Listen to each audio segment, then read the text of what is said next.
We need to adjust your compensation to industry standards. 30% less with no bonuses moving forward," Melissa announced, her voice crisp and detached as she straightened the papers in front of her. "It's purely business." Austin nodded beside her, not quite meeting my eyes. "The corporate office has done extensive analysis on administrative compensation. This brings you in line with national averages." I sat across from them in the newly remodeled conference room of Desert Bloom Dental, the practice I'd helped build from the ground up. The walls had recently been repainted from our warm southwestern coral to a sterile gray that matched the new corporate branding. I kept my face carefully neutral, despite the anger bubbling inside me. "I'll need to review the terms carefully," I replied, taking the folder they slid across the table. My voice remained steady, professional, just as it had been during the thousands of patient interactions I'd managed over the past 18 years. "Of course," Melissa said with a thin smile, clearly relieved I hadn't made a scene. "We'll need your decision by Friday." My name is Barbara Green, and until 3 months ago, I was the office manager of the most successful dental practice in Chandler, Arizona. For nearly 2 decades, I'd worked alongside Dr. Franklin Hughes, building Desert Bloom Dental from a struggling 2-chair operation into a thriving practice with 6 treatment rooms and over 3,000 loyal patients. When Dr. Hughes announced his retirement last year, the staff had been nervous but hopeful. He assured us the corporate group buying the practice, Southwest Dental Partners, understood the value of our patient-centered approach. "They're keeping the entire team intact," he had promised. "They recognize what makes us special." What Dr. Hughes hadn't understood was that corporate dentistry operates differently. Numbers matter more than names. Efficiency trumps relationships. And apparently, a dedicated office manager with 18 years of experience could be reduced to a line item on a spreadsheet. As I walked back to my office, I noticed Jessica, our newest hygienist, looking worried as she prepared her station for the next patient. "Everything okay?" she asked quietly. I nodded. Just some administrative changes being discussed. I wasn't ready to share the news yet, not until I'd processed it myself. Back at my desk, I opened my drawer and pulled out the business card I'd received 2 weeks earlier at the regional dental conference. Dr. Nathan Fuller had approached me during the lunch break, expressing admiration for how Desert Bloom operated. "If you ever consider making a change," he had said, "I'd love to discuss some ideas with you." At the time, I'd politely tucked the card away. Now, I picked up my phone and dialed the number.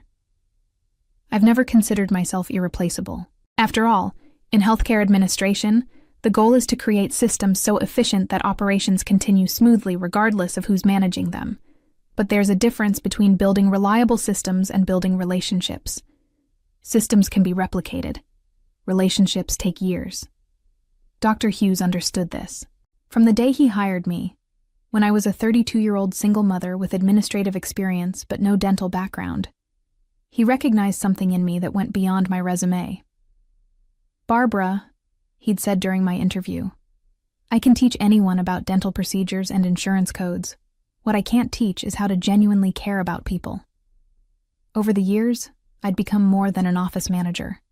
I was the face patients saw when they walked in, the voice that called to check on them after difficult procedures, the person who remembered their children's names and college graduations. I knew which patients needed extra time in the schedule, which ones required billing flexibility during hard times, and which ones would drive across town for their favorite hygienist. When elderly patients couldn't drive, I organized transportation. When families struggled financially, I found ways to work with insurance companies to maximize their benefits. When frightened children came in, I had special toys waiting and knew exactly which approach would calm their fears. My desk drawer contained 18 years of thank you cards, not addressed to Desert Bloom Dental, but to me personally. Austin and Melissa had been running Desert Bloom for 3 months now. They'd arrived with spreadsheets and corporate manuals, introducing efficiency protocols and patient processing improvements. Dr. Hughes had barely cleared out his office before they replaced our comfortable waiting room furniture with sleek, identical chairs that matched their corporate branding. The staff tried to adapt. I tried to explain our community's unique needs. Our Thursday evening hours are essential for our working families, I told them, when they suggested cutting those appointments. And Mrs. Wilson always brings homemade cookies for the staff on Fridays. It's been her tradition for 12 years. We appreciate your input, Austin would say, before proceeding with whatever change their corporate template dictated. I began noticing the subtle shifts in patient responses, the confused looks when they were rushed through check-in, the disappointed sighs when told certain services were no longer offered, the hesitation when asked to prepay for treatments. "Has Dr. Hughes actually retired?"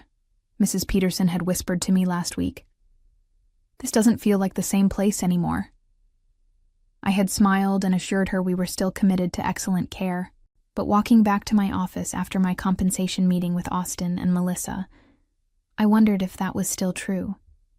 And more importantly, if I could still be part of it. "They want to cut my salary by 30%, I explained to Dr. Fuller 3 hours later. We sat in a quiet corner of Wildflower Bread Company, away from the lunch crowd. "No more performance bonuses either." Dr. Fuller nodded thoughtfully, stirring his iced tea. "Unfortunately, that's becoming standard practice when corporate groups acquire independent dental offices. They see administrative staff as an expense to minimize, not an asset to value." At 45, Nathan Fuller had the confident demeanor of someone who knew his worth. He'd spent the past decade working for various dental groups, but had grown increasingly frustrated with corporate dentistry's approach. "I've been saving to open my own practice," he continued. "Something smaller, more patient-focused. The kind of place where we know every patient by name, not by production value." "That sounds like what Desert Bloom used to be," I said, unable to keep the wistfulness from my voice. "Exactly. And that's why I wanted to talk with you." He leaned forward. "Barbara, I've asked around. Everyone in the Chandler dental community knows you're the one who really built Desert Bloom. Dr. Hughes was an excellent dentist, but you created the experience that kept patients coming back." I felt my cheeks warm at the unexpected praise. "We were a team. A team you coordinated," he insisted. "I'd like to propose a partnership of sorts. I have the clinical skills and some capital, but I need someone who understands how to build and maintain a thriving practice." He paused, watching my reaction carefully. "Someone like you." I blinked, surprised by the directness of his offer. "Are you offering me a job?" "I'm offering you equity," he clarified. 20% ownership in the new practice, with salary comparable to what you were making before the cut. I don't just need an office manager. I need a partner." The idea was simultaneously terrifying and exhilarating. After 18 years of security, the thought of starting fresh made my stomach tighten with anxiety. Yet beneath that fear was something else, something that felt remarkably like hope. "I don't know, Dr. Fuller. Starting a new practice from scratch." "Not from scratch," he interrupted gently. "With your experience and community connections. With your understanding of what patients in this area need and want." I stirred my coffee, considering his words. Southwest Dental would see it as direct competition. His smile contained a hint of challenge. They should. On the drive back to Desert Bloom, my mind raced with possibilities and concerns. The practical side of me listed all the reasons to simply accept the pay cut. Job security, familiar surroundings, no disruption to my comfortable routine. I was 50 years old. Was this really the time to take such a risk? Yet as I pulled into the parking lot and saw the new corporate signage that had replaced our familiar Desert Bloom logo, something hardened inside me. This wasn't just about money. It was about 18 years of dedication being reduced to a line item on a corporate balance sheet. My phone buzzed with a text from Dr. Fuller. No pressure, but the vacant office space next to Desert Bloom just became available. Perfect location. Just saying. I couldn't help but laugh at the audacity and the perfect poetic justice of his suggestion. "You're considering what?" My daughter Catherine stared at me across our kitchen table, her fork suspended midway to her mouth. "At 28, She had inherited my practicality and caution, which made her reaction to my news entirely predictable. "Opening a new dental practice with Dr. Fuller," I repeated, trying to sound more confident than I felt. "As a partner, not just an employee." "Mom, you've worked at Desert Bloom for nearly 2 decades. You're talking about competing directly against your former employer. Isn't that, I don't know, risky?" I poured more iced tea into our glasses, buying time to organize my thoughts. Our Sunday dinners had always been a safe space for honest conversation, and I needed that now more than ever. "It's definitely risky," I acknowledged. "But staying at Desert Bloom means accepting that my 18 years of service are worth 30% less than they were 3 months ago." Catherine's expression softened. "I get that it's insulting. But starting a business at 50, next door to your current workplace, that seems extreme, even for you." I smiled wryly. "Even for predictable, play-it-safe Barbara?" "You know what I mean." She reached across the table and squeezed my hand. "I just don't want to see you get hurt, professionally or financially." Her concern was valid. I'd spent my adult life making careful, measured decisions. After her father left when she was 6, I'd prioritized stability above all else. Our modest home was nearly paid off. My retirement account was growing steadily. I'd established a comfortable, if not exciting, life. "I've been doing some research," I said, pulling a folder from the sideboard drawer. "Dr. Fuller has excellent credentials and a solid reputation. The location is perfect. Patients wouldn't even have to change their driving route, and I've run the numbers." I opened the folder to reveal spreadsheets I'd spent the weekend creating. Even with conservative estimates for patient transfer, we could be profitable within 9 months. Catherine raised an eyebrow, impressed despite herself. "You've really thought this through." "I have," I admitted, "but there's something else." I took a deep breath. "This isn't just about money, Catherine. It's about standing up for myself, for the first time in a very long time."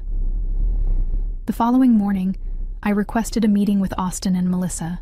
They seemed surprised by my calm demeanor as I settled into a chair across from them. "I've reviewed your compensation adjustment proposal," I began, using their corporate terminology. "Unfortunately, I won't be accepting the new terms." Austin's relief was visible. "I'm glad you're being reasonable, Barbara. The transition will be much smoother with your cooperation."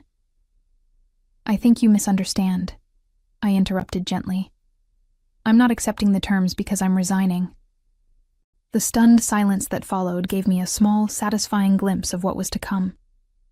"Resigning?" Melissa recovered first. "Where would you go? You've been here your entire career." "I'll be helping establish a new dental practice," I replied simply. Austin's expression darkened. "Barbara, I remind you that your employment contract includes a non-compete clause." I smiled, feeling oddly liberated. I reviewed that with an attorney yesterday. The clause was in Dr. Hughes's original contract, but the terms weren't transferred properly when Southwest Dental took over. It's unenforceable. This wasn't entirely accurate. There was some legal gray area, but the momentary panic on their faces was worth the small deception. "You can't seriously be considering competing against us," Melissa said. "After everything this practice has done for you, everything this practice has done for me," I repeated, my voice finally betraying a hint of the anger I'd been suppressing. "I built this practice. I'm not competing against Desert Bloom. I'm reclaiming what I helped create." As I stood to leave, Austin's voice took on a threatening edge. "The corporate office won't take this lightly. They have resources you can't imagine." I paused at the door. "And I have relationships you can't replace." The next 3 weeks passed in a whirlwind of activity.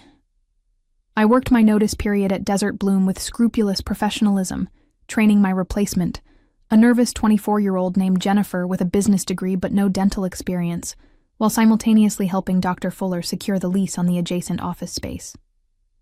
The irony wasn't lost on me. During the day, I maintained Desert Bloom's scheduling system and patient records. In the evenings, I designed a competing system for what would become Sunridge Family Dental. "Do you think they suspect anything?" Dr. Fuller asked one night as we reviewed floor plans for the new space. "They know I'm leaving to work with another dental practice," I replied. "They just don't know where yet." He grinned. "The location is going to be quite a shock." "It's a practical business decision," I said, echoing the corporate language Austin and Melissa had used so often. "The demographic analysis supports it." In truth, the proximity was both practical and personal. Practical because it would make the transition seamless for patients who decided to follow me. Personal because, yes, I wanted Austin and Melissa to see exactly what they had discarded. My final day at Desert Bloom arrived with little fanfare. Austin and Melissa had grown increasingly cold as my departure approached, minimizing their interactions with me. The staff, sensing the tension, had organized a small farewell gathering during lunch. "We'll miss you, Barbara," Jessica said, handing me a card signed by everyone. "It won't be the same without you." I hugged her tightly. "I'll miss all of you too." I hesitated, then added carefully, "If any of you ever need anything, I'm not going far." Later, as I packed the personal items from my desk, Melissa appeared in my doorway. "Barbara, I hope you understand this was never personal," she said, attempting a conciliatory tone. "The compensation adjustments were based on corporate guidelines." I looked up from the box of family photos and thank you cards I'd accumulated over 18 years. "That's the problem, Melissa. Dentistry is inherently personal. These aren't just patient files. They're people who've trusted us with their health, their fears, and their families for years." She sighed. "The dental landscape is changing. Small practices can't compete with corporate efficiency and purchasing power. Whatever you're planning, it won't work." I closed the box and stood. "Perhaps. But I'm not trying to compete with corporate dentistry. I'm simply offering an alternative." As I carried my belongings to my car, I spotted Mrs. Wilson, the 82-year-old patient who faithfully brought cookies every Friday, struggling with the new automatic doors that had replaced our manual ones. "Let me help you," I said, setting down my box to assist her. "Oh, Barbara, thank goodness," she said, patting my arm gratefully. "Everything's changing so quickly around here. First those uncomfortable new chairs, then that complicated check-in computer." She lowered her voice. "And they told me they're discontinuing the emergency senior appointments.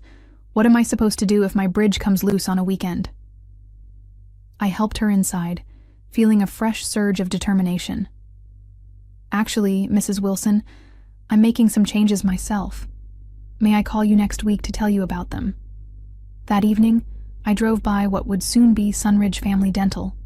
The space was still empty, awaiting construction, but the "coming soon" sign had been installed that afternoon. From the parking lot, it was clearly visible from Desert Bloom's front windows. My phone buzzed with a text from Catherine. "Just drove by the future office. Bold move, Mom. I'm proud of you." For the first time since Austin and Melissa had announced my compensation adjustment, I felt completely certain I was doing the right thing. Not just for my career or my finances, but for my self-respect. The real work was just beginning. The transformation of the empty storefront into Sunridge Family Dental happened with surprising speed. Dr. Fuller had secured a business loan based on his excellent credit and my detailed business plan, allowing us to create exactly the kind of practice we envisioned. While the physical construction progressed, I focused on building our team. My first call was to Jessica, the hygienist who had seemed most disappointed by the corporate changes at Desert Bloom. "I can't offer corporate benefits yet," I told her honestly over coffee. "But I can promise you'll have time to actually talk with your patients, not just clean their teeth." "You had me at actually talk with patients," she replied, smiling. "The new schedule at Desert Bloom allows 15 minutes for scaling and polishing. 15 minutes. It's impossible." Within 2 weeks, I'd recruited Jessica and 2 other staff members from Desert Bloom. I tried not to feel guilty about it. I wasn't actively poaching, just presenting options to people who seemed unhappy with the new management. The real challenge was approaching patients.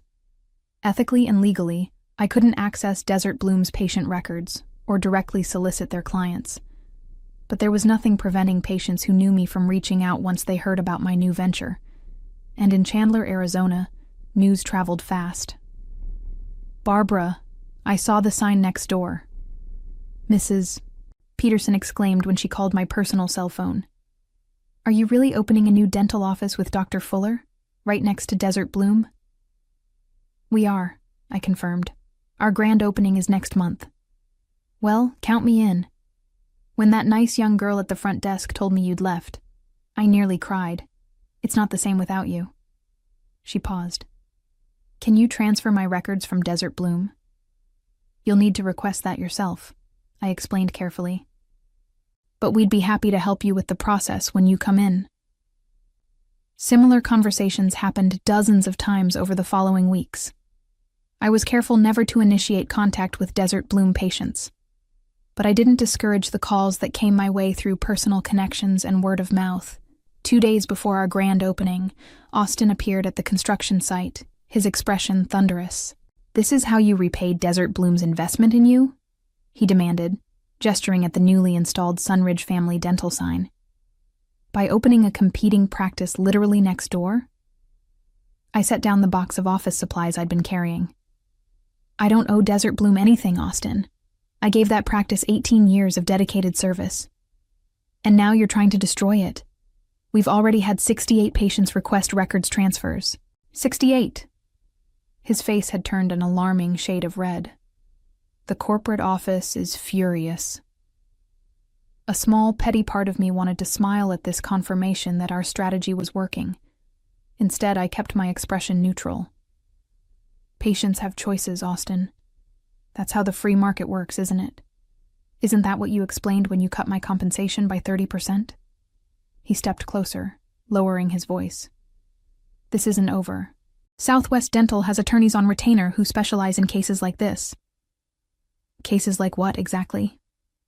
Dr. Fuller appeared behind me, his tall frame imposing despite his relaxed tone. "A dental practice opening in a commercially zoned area. Patients exercising their right to choose their healthcare providers. Nothing illegal about that." Austin's gaze shifted between us. "You've made a powerful enemy," he said finally. As he stalked away, Dr. Fuller turned to me with raised eyebrows. 68 patients already? That's impressive." "It's just the beginning," I replied, watching Austin's retreating figure. "The real test comes next week." I wondered if Austin and Melissa were finally beginning to understand exactly what and who they had undervalued. Opening day at Sunridge Family Dental exceeded even my most optimistic projections. We had scheduled 20 patient appointments, a reasonable number for a first day of operations.